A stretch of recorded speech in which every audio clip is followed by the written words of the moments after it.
Sometimes you wanna go where everybody knows your name, and they're always glad you came. You wanna be where you can see our troubles are all the same. You wanna be where everybody knows your name.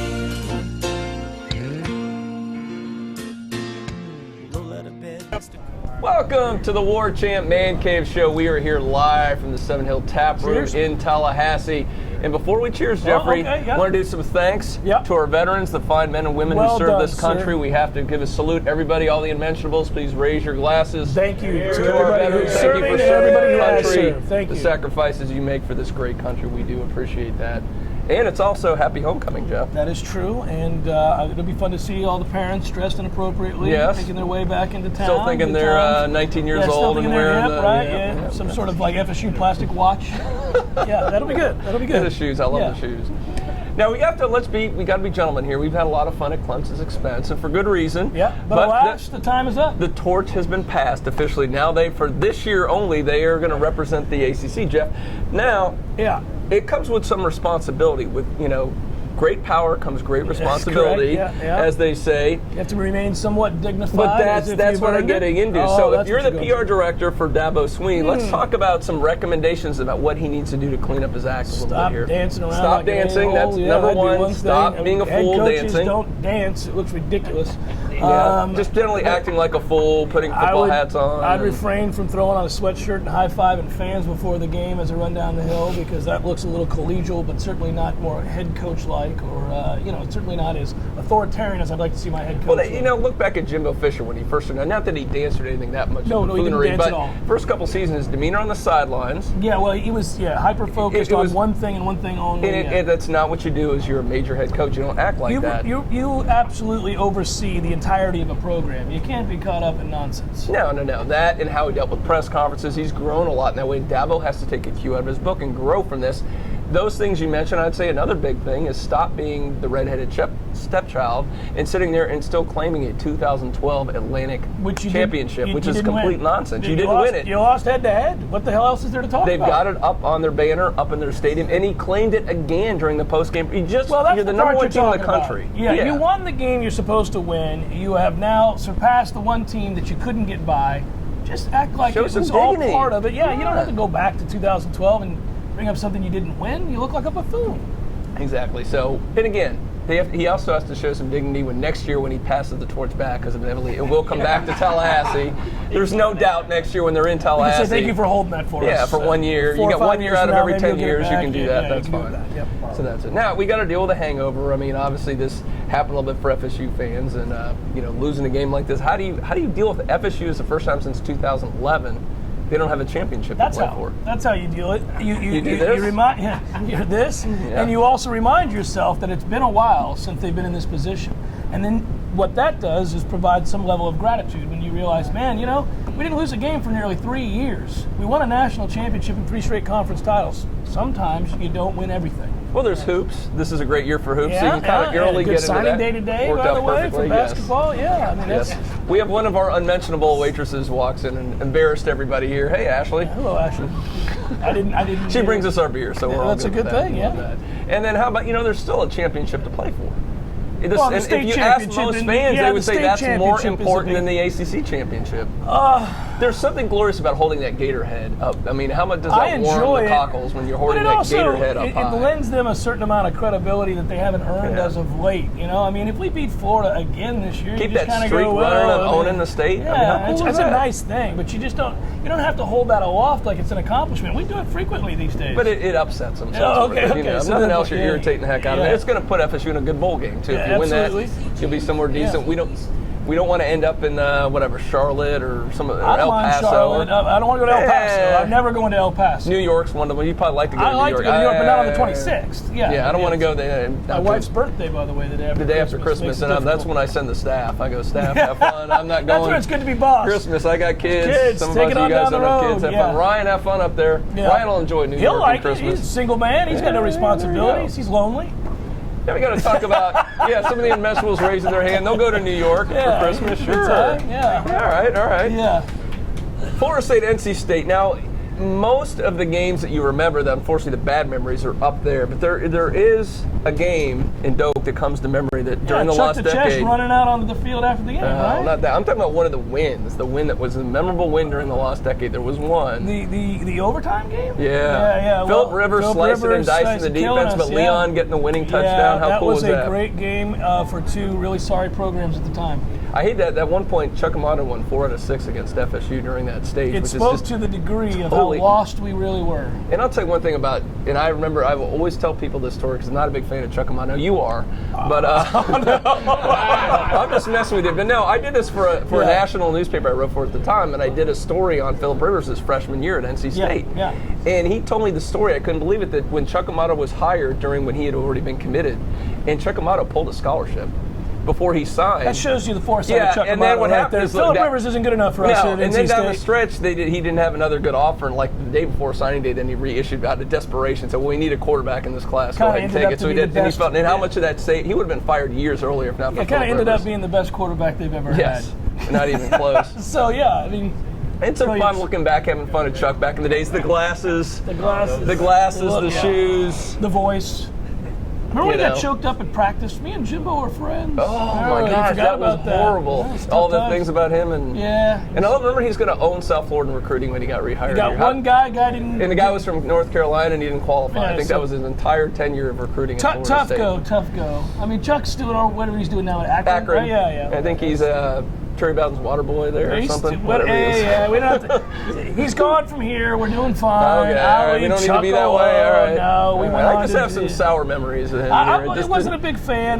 This was less personal and more to do with the poor job he was doing. I also hated it for Mickey Andrews, who didn't want him here. Didn't want him here because he wasn't a very good coach, and that was didn't recruit. He wasn't a good coach other than that. And he had that's a pretty tough combo right there. Yeah. Can't recruit. Do you guys still have the audio from when he did that whole little diatribe in front of the media? Yeah. He had to replay that. That's funny. That's the whole breakdown. Me and Jimbo were buddies. Yeah. And he was almost teary-eyed about it. Yeah, it was bizarre. Oh, that was fun. Anyway, on the way out from this break on the Warchant Man Cave Show, we're going to show you, kind of go back a little cartoon. I used to love the cartoons they would do back there. The Observer did this, right? The News Observer did this, and they did a fun little set. And this is one of their better ones. Chuck Amato, he's the man. So we'll stay tuned for that, and we'll be right back on the Warchant Man Cave Show.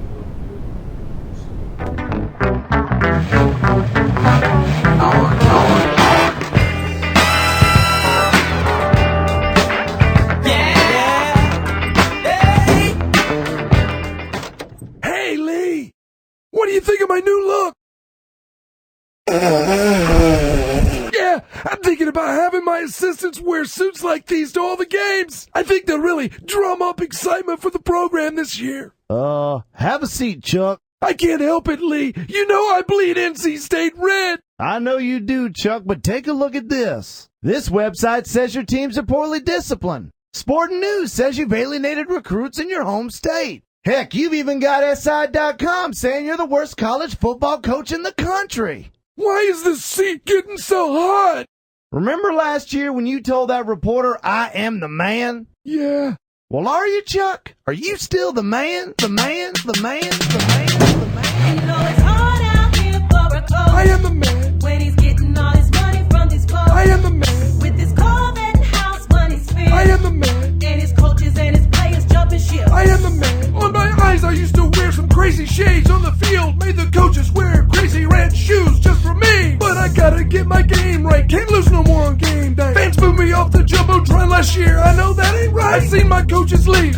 I've seen my players go. Why is it I can't win more games when half my team goes pro? Rivers made me look like a top 10 coach. But now that he's gone, gotta win games on my own. When it comes to big games, I always win 1 or 2. Good thing I kept my playbook from FSU. You know it's hard out here for a coach. I am the man. When he's getting all his money from this club. I am the man. With his Corvette and house money spent. I am the man. And his coaches and his players jumping ship. I am the man. Man, it seems like I'm ducking, dodging bullets every game. Fans hating cause the quarterbacks with bad aim. Florida's where I'm from. Got my sights set on it. Gotta win a championship.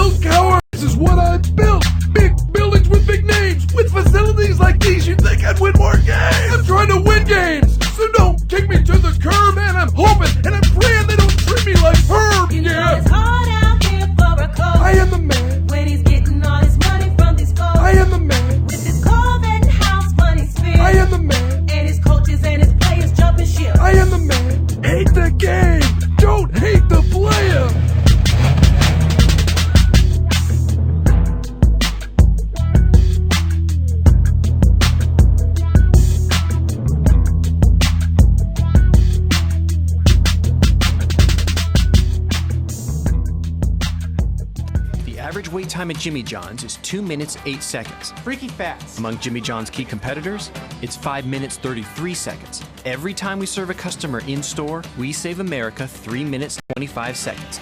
Multiplied by our average of 180 in-store customers a day, times 2,300 stores and counting, times 365 days, that's a heck of a lot of time saved each year for America. We know you'll use it well. Man Cave show here at the Seven Hill Tap Room, soon to be very open in Tallahassee and Appalachian Parkway, and our good friends at Jimmy John's, freaky good, freaky fast, freaky fresh, and freaky gone very soon. We'll continue that tradition after the segment. We'll let the unmentionables come here and just ravage all this. You know what they really like are the jalapeno chips. Which are those go fast. We've told Dave, our representative, just bring nothing but the jalapeno chips because I mean that's what everybody wants, right? That I also like the salt and vinegar. Yeah, that's pretty solid there too, Jeff. So we have the unfortunate thing again this week. Another, well, let's not say noon, it's 12:30, but a noonish kickoff for the fourth time in 6 games. I'm all right with that, man. You get to see the rest of the games. You get out of the stadium, you're watching the other games. The poor tailgaters. Right. I know, man, but in a 2-loss season at this point, we're kind of just going That's all you have to do like is sit there and drink before the game. But you can drink while you're watching the other games the rest of the day. Here's the thing, I saw one of the memes we're going to run here, and it says that, you know, noon kickoffs I like. Yeah. Noon kickoffs I like because it makes drinking at 8 in the morning socially acceptable. Yeah, I like that. So there we go. See? Drinking in the morning socially acceptable. So that's a good thing. I like that. And you get the breakfast food. Yeah, you know, you can get some sausage. And what's your favorite? Their breakfast tailgate. What do you think? I usually get, I don't want to give free advertising to somebody, but I get an omelet with salmon in it that I absolutely love. I get after my morning tailgates, buddy. You can also do the post tailgate. Now I know they let you stay in the lots for a little bit of time afterwards. Nothing wrong with coming after the game, watching the games out in the tailgate, especially if you got nice weather like we have right now, like in the 60s. Now is finally the time. There we go. Finally the time. So That's it's not favorite, all bad. It's not all bad. So we can get through it. All right, we're going to feature a beer this week. Okay. And it's getting to that season where it's good to have the darker beers, the winter beers. I'm going to feature one of my favorites here, and this is one of my go-to porters, and that is the Highland Porter, Oatmeal Porter. It's delicious. From Highland Brewery in Asheville. And I looked this up because I was very curious. I knew Asheville had the highest per capita got a boatload of them. Of breweries. Their population, Jeff, is 87,000. They have over 20 breweries. They also have a lot of potheads. Well, they do, but the potheads who drink a lot of beer, apparently. just thought you should Put know that perspective. Tallahassee has 3, and I think 2 of them aren't even really officially open. Right. And there's, almost 200,000. Yeah, no, so put that in perspective. Really impressive. That's impressive for Asheville. Now the Oatmeal Porter's got some chocolate, got some coffee in it. But I'll tell you, they also do a seasonal. Now, you've had that before, the coffee porter, Thunderstruck. Oh, man, that's my favorite. That is outstanding. Anything with coffee, anything with chocolate, anything dark, I love. I absolutely. Which, again, we'll bring it up. We bring it up several times that they're going to have a chocolate peanut butter porter here at the tap room. And I'm a Reese's peanut butter cup kind of guy, so I don't know if I've ever had peanut butter. I have not, but look at that beautiful Highland. Yeah. Look at that oatmeal porter. Oh, nice and dark. What a glorious, glorious beer that is. A wonderful time of the year. You get the winter brews, the seasonals. It's just Come on, fantastic. cold weather, make it happen. Love it. So we love Asheville, Highland Brewery. I'm sure they'll have some of their beers on tap here. Send us free stuff, yes. Highland. Give me some T-shirts, give me some beer. Send a couple kegs down to Jeff and I. That's right. We'll talk promote about you more. Absolutely. Yeah. Send that it can down. be bought and paid for. Absolutely. Jeffrey, we're not really, which is nice about the one thing about the playoffs, we used to bitching about that wacky committee. Yeah. And now we can be kind of unbiased and look a little bit, the latest rankings came out, some interesting stuff on there. Any takes on that? Well, I would just say this. Look, for anybody who's arguing that Baylor ought to be higher up, they have the 94th ranked schedule in the country. They haven't played a team with a winning record yet. Yeah, and moreover, they're about to have this all solved. Don't fall for the okie doke. ESPN, I have to be careful here, wants you to have this great debate every week. And that's why they have people sit up there, talking heads, thinking that this is outrageous and this is outrageous. Yet they know the truth is all of these teams are playing each other. It's going to get But if they sit there and said, no, worry about it, it's going to be worked out, the ratings would slip. Another fraud is Iowa. Come on now. I'm friends with what they've done there. It's great and all that, but they're going to play a couple of good schools. They're going to be out of there. Undefeated in the regular season, but then they have to play the East champion, right? And they'll play the Big Ten championship, probably Ohio State, and they'll lose that game. You don't have to worry about it. And it took, a 50-yard field goal to beat Pitt? Was that the thing, too? They were lost by that. Pitt had them beat, you know, that whole thing. So not too worried about that. Anything that anybody...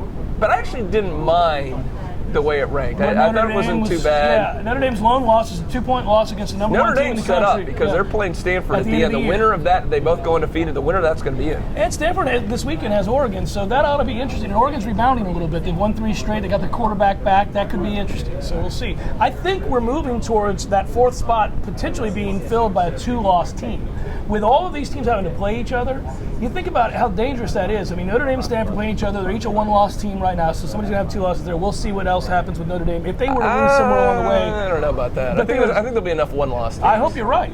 But I am also kind of hoping for mass chaos. I'd like to see how the committee... I'd hate to see a 2-loss team like an SEC team jump over a 1-loss That's the whatever. question. That's the question. But what if it's a 1-loss? Because Clemson, NC State, one of them is going to have... I mean, it could very easily... NC State beats Clemson, then what? You mean North Carolina? Yeah. Yeah, I'm sorry, UNC. Yeah. Well, then Clemson's screwed. I mean, they're done. But UNC would never get in. No, really in UNC's years. not going to get in. No. Because you can't lose to South Carolina. Especially not the way they did with their head coach blowing the game. But think about it, like the idea of a 2-loss team jumping a 1-loss team, you wouldn't have as big a problem with it if that 2-loss team played a elite schedule and they're jumping Iowa. Right? I mean, you see what I'm saying? You can't simultaneously complain about Iowa and then say that somebody can't jump them if they have a much better schedule. Yeah, I suppose. You know what I mean? I don't think it's going to happen, but I don't either. I'm with you. I like chaos because we all know it's going to 8 teams eventually, and the sooner the better for 8 teams. Because then I think legitimately, there's no complaint. If you're 9, you're going to complain, but screw it, you have no business. You at least have minimum 2 losses if you're 9. There's a complaint now in the NCAA basketball tournament, and 67 teams. But I laugh it off. Yeah. Nobody really takes that seriously. I'm just saying, people they always yell at the poor bastards on the committee after the selection. Whoever's 66 or whatever the thing is never going to win it. We never. When is the 16 seed has never won or never whatever. But getting to that tournament saves jobs. That's true. all. All right, I'm going to put you on the spot here, Jeff. Yeah. Let's get your final 4. Who is going to be in that playoff I think Clemson right will go in. I think Clemson, Alabama, all right, they beat. I think Clemson goes in. Alabama goes in. Ohio State's going to go in. And then I think, I'm wrestling with it. Did I say Notre Dame? I think as it is. All right, I'm going to go. I agree with you, Clemson, Alabama. Okay. I'm going to change. I think Stanford is going to beat Notre Dame, and I think there's a push to get Stanford in there. I think they get in there. And this is somebody on the Big 12. Now, they could all bloodbath each other. But that's the problem I have with the Big 12. It's not necessarily that I'm anything against them, but they're all playing each other. I'll say the one thing I weeks. looked at when that schedule is the 2 tough games Oklahoma State has are both in Stillwater. Yeah, so I'm going to go. Not going to win. I'm going to go with Oklahoma State. I'm going to go out and win them on that one. We'll see about that. If they do, I know. See, my boy Ryan back there agrees with me. He's all about Okie State, and I know you're an Oklahoma fan, so it's paining you to say that. What I will say is, if Oklahoma State does win out, they have every right to be in there. They're in. There's no doubt. At that point, they're in. And at that point, it's Clemson, it's Ohio State, it's Oklahoma State, and then all of a sudden it gets really interesting with that debate between Alabama and any other 1-loss team. Yeah. Alabama's in and a 1-loss. Alabama will doubt. get in. There's doubt. But what if Alabama loses to Mississippi State this weekend and then goes on to win the SEC championship and has 2 losses? Can't put in a 2-loss. Then we know the SEC bias that you can't talk about. And the ESPN will push that so hard. Well, but they have it would be funny to see what ESPN would do with that. Because they would spin it. It could happen. Oh. Alabama's coming off a big win against LSU. If they have a letdown and lose to Mississippi State, but Mississippi State sucks. Yes, they do. But Ole Miss sucks. You lose to the 2 Mississippi schools. Automatically you have no business being in the playoffs. I would say you're out. But at that point, you're telling me the SEC champion is not in the playoffs. It's like losing to NC State and Boston College in the ACC. It's the same thing. You have no business being in there. It's not quite the same thing, but pretty much. Boston Mississippi College schools are is the not most overrated schools. Okay, but all right, let's say NC State and Louisville. It's comparable to that. Maybe. I would give Mississippi State more credit than I would certain other teams in this conference. But all right. Now, last thing before we get off of this, and I'm very interested by the ACC championship because NC, let's face it, UNC is playing really well this time. They score a lot of points. What do you think? So obviously you're picking Clemson because you picked them in the Final Four. I think Clemson wins it. It would be a travesty. I'm worried about that because that would be the last thing for them to Clemsoning if they were to do that. And let me ask you this: are you honestly? Because I am, and I've said it on the air. I'm rooting for Clemson to win the national championship. Oh, I am. I'm absolutely fine with it. They're the one team in the ACC I respect. Yeah. They love football. Their fans are invested. And they've They're done a little everything else hokey-ish on what they do. Yeah, Their coach is a buffoon. But that being said, compared to Urban Meyer winning again whatever, You'd be Nick fine. Saban. You don't need Nick to win another one, right? Yeah. So at this point, you would say, okay, Clemson goes on and wins it. It's good for the conference. It's good for the rivalry. Although we recruit against them a lot. That would be the one downside. Yeah, we just won it 2 years ago. They won it. But how cool would that be? 2 of the last 3 years, the ACC is the national champs of football. I would love to see it. Suck it, SEC. Come on, that'd be the new mantra from Jeff. But I will say, I want them to win it. They're not going to win it. See, I don't know. Well, okay, But we'll talk about it again. But I know, but last thing, but you got to admit, there isn't a whole lot of separation between the top teams here. Anybody in that top 5 or 6 or whatever could win it. That's my thinking. I mean, Notre Dame with a backup quarterback lost by 2 on the road against that team. Right. I mean, sure. Florida State was dead even with Clemson in the fourth quarter, and we're not very good this year. But I don't think anybody is worthy of going to blow Florida State off the map. They're just nobody does that great. Defensively, we're pretty damn good. So I think that's probably. I mean, Ole Miss beat up Alabama. You're saying Alabama's probably going to win it, but Ole Miss beat them up. Well, they beat them off of 5 turnovers, but they did beat them. It counts. FSU had 6 against Oregon. It happens. It counts, right? But and they barely beat them. Alabama had a possession at the end to win the game despite 5 turnovers. My point would be, Alabama, that's a loss. It counts. It matters. You got to bring it up. But I think outside of that, they look like the most talented team in the country, especially up front on defense. All right. But that's if I'm putting money down, I'm picking Alabama. But I wouldn't be surprised if Clemson won it either. Because the one thing, they're balanced. They've got a quarterback who's great. They got a running game. They got receivers. They have a good defense. I hope they do. They're balanced. We're apparently discounting the defending national champions, Ohio State, for this discussion. Screw Urban Meyer. He's going to lose. He's not even good. I didn't even pick him to make the playoffs. They're going to lose. One of the Michigan schools is going to rise up and beat their ass. Well, it won't be Michigan State. It could be Michigan. How cool would that be? Harbaugh would not gloat at all over that. I think Michigan has a real good chance to beat them. Harbaugh recruits. I'm throwing it out. Stop going to that shyster who lies and all that. The criminals. Come to here. Oh, man. Good stuff. All right. Thanks you for tuning in to Man Cave Show. Next, we're going to throw the football around a little, Jeff. We're going to do some old school, like we were in kids, throwing the football in the garbage pail. And I'm going to win. You've been predicting pretty well here. I have. I've been playing well lately. So you're just going to rub it in. You're just going to keep doing that over and over. We'll see about that. Next on the Warchant Man Cave. And thank you, Jimmy Johns. Thank you, 7 Hill Tap Room. We'll see you guys.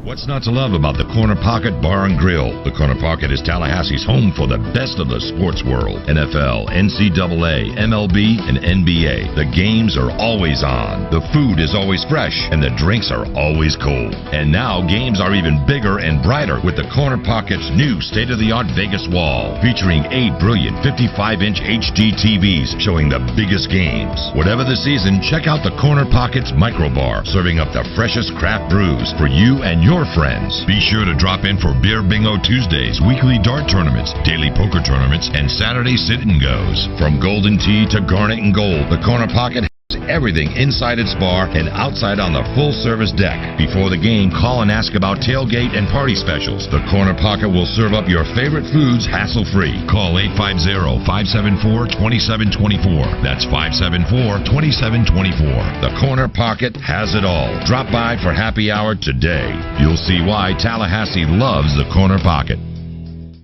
Welcome back to the Warchant Man Cave Show. We are here in the parking lot outside the 7 Hill Tap Room. Get that sign right there, my man. There you go, the 7 Hill glorious. Coming very, very like soon. Maybe next week. We're here next week. Rumored to be next week, and we appreciate them. And of course, Jimmy John's, Freaky Good, Freaky Fast, Freaky Fresh. We've done a lot of different games, football? Jeff. We've never done a football game. I remember growing up, they had the little football game. You threw it through the hole, the little cardboard wide receiver guy. We used to try to run in circles and see if you could fire one in on the move and all that. Yeah, all that kind of stuff. We're gonna do a little throwback here. We're gonna throw into a garbage pail here. There's Jeff getting 3 shots. Oh, I hit the can. 1 point scoring system. I think you're gonna go. Scoring system: 1 point, you hit the can. 3 points if you make it in. So just got 1 point. We got games? What were the games? No, let's start before that. Memories. It's homecoming weekend. That's true. So let's talk about some of your favorite. But a lot of bars are not here that we grew up with. The first, buddy, that's the best one. I remember the first. I loved it. Blatterbus, by far my favorite. And then I was an old AJ's guy, and that's no longer here. I was going to say AJ's was a great bar back in the day. Oh, off the top of the can. Knocks the barrel down. AJ's was great. How about the pub, Jeff? The pub, sitting out on the deck, having a pitcher of beer. Another one that's no longer around, the Late Night Library. Late Night Library, my man Tony. Yeah, absolutely. He used to go up there all the time. And, of course, the big shtick there was, hey, Mom, I'm at the library. Yeah. That whole thing. Yeah. I used to also like, right here on Appalachian Parkway, the Mill was not necessarily a bar as much as it was a good place to go see reggae and drink. And of course, what did you do when to start out the evening if you wanted to get a little hamburger and a cheap drink? Not too far down the road. What was it called? From the Mill? No, not from the Mill. That close by here. It used to be back in the day. I can't remember. What was it? Office. Oh, I forgot about the Office. You go in there, you get like a rum and coke for like $1. Yeah, you could. Oh, that's too long. That's too long. All right. So I got 2. Yeah. So there's some pretty interesting bars there back in the day in Tallahassee. Now, We got to do some bets, Jeffrey, here. Here we go. All right, I'm going to hand this over to you. I get my 3 tosses. Jeff Man, has I 2 hit the points rim here. twice. That's terrible. I got to get one in there. All right, games. Clemson giving 27 and a half. And I'm against intrigued Syracuse. about that one because, A, it's Letdown at game. Syracuse, Letdown game. and they played tough, and this is a coming down from FSU game. I'm taking Syracuse there. That's a lot of points. It's too many points. I'll take It's on the 27 and a half road. as Yeah. well. All right, Alabama coming off the big win against. Look at this Oh, guy. almost So in there. close. So close. Alabama is giving 8 to Mississippi State after their big win against LSU. I'll take Bama and give the 8. Yeah, 8's not enough points. I'm with you. I'm going with the Bama on Georgia that one. and Auburn. Auburn is giving a point. Georgia's a mess. Auburn's starting to play better. I'm taking Yeah, Auburn. I think Auburn's turning around. Let's They're see. much Throw better number team. 2, my friend. Here we go. Let's do it. Does he have it? No. So if you money don't hit the throws rim here, coming. you're done. Oklahoma and Baylor. This is all part of that Big 12 triangle here where it's going to get very, very interesting. Oklahoma and Baylor. Oklahoma is getting 3 points from The Baylor. Big 12 going to be the next few weeks. Oh, yeah. The next 3 weeks is going to decide it all. It's a little round robin. I'm going to take Oklahoma getting the 3. Of course you are. Now Yeah. I'm going to go Baylor on this All right, one. well, you're wrong. Yeah, Arkansas at LSU. LSU is giving 8. I'll take Arkansas getting the 8. Yeah, that's too many points. It's All right. 7 points. And final one, NC State at FSU. Our beloved Knowles are giving 9.5 to NC State. FSU. I agree. Now, our friend Ira is saying the 3-point. Yeah, he's got it like 34-31 or something like that. Now, we're going to go ahead and go give the 9.5. We'll see win about by this. 17. Here it is. Final throw. Key This throw, is it key for throw, the win. no pressure. For the win. Or at least the tie. Oh, and he Jeff loses. wins it 2-1. And Cameron wins back-to-back weeks. Boom. All right, there it is. Hey, listen. Yes, well, thank you, sir. And what else do we have to do? We all have to thank the tap room. It's Yeah, going to be sure. up very Yep, soon. yep. And there, as we saw, we got to look at the kegs. There is a chocolate peanut butter porter back there. Forget Oh about my it. That's goodness! the first thing I'm I gonna can't have. wait for that. Next week. Next That's week. I'm holding them to it next week, and it'll be the first If, one. if it's not open, we're coming back here. We're tapping those kegs ourselves. Well, there's no doubt about Absolutely. that. I'll So we'll sneak be in there on for a that. Sunday, yeah. And thank you, Jimmy John's. Get out there early or after the game. It's a 12:30 game. Doesn't mean you can get out there and get yourself some Jimmy John's. Yeah. Load up on that great stuff. Good night, folks. Thanks for tuning in to the Man Cave Show. Who's going in? Here we go. Oh, nope, short. Thank you, Ashley.